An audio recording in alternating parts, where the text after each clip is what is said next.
পরিত্যক্ত রানওয়ে, ভঙ্গুর ভবন আর আসবাবপত্রের ধ্বংসাবশেষ নিয়ে দাঁড়িয়ে আছে ঠাকুরগাঁও বিমানবন্দর। প্রথম দফায় পাক ভারত যুদ্ধের কারণে ১৯৬৫ সালে ও দ্বিতীয় দফায় যাত্রী সংকটের কারণে ১৯৮০ সালে বন্ধ হয়ে যায় ঠাকুরগাঁওয়ের এই বিমানবন্দর।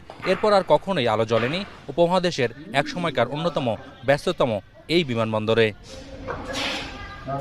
৫৫০ একর জমি জুড়ে পরিত্যক্ত এয়ারপোর্টে এখন ফসলের মাঠ। তবে পুনরায় এই বিমানবন্দর চালু করতে উদ্যোগ নিচ্ছে সরকার।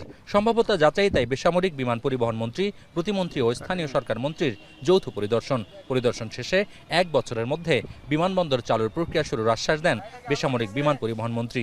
জানান ২ বছরের মধ্যেই দৃশ্যমান হবে ঠাকুরগাঁও বিমানবন্দর।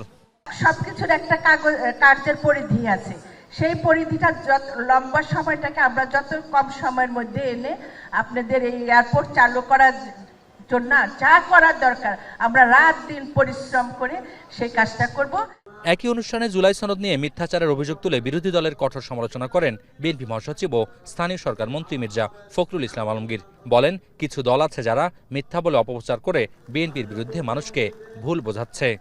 একটা দল আছে ধর্মের নামে রাজনীতি করে, কিছু কইলে খাই না বলে বা কয়। নামটা জানেন তো দলটার? কয়েন থেকে কি দলটার নাম কি? জোরে কইবা হবে।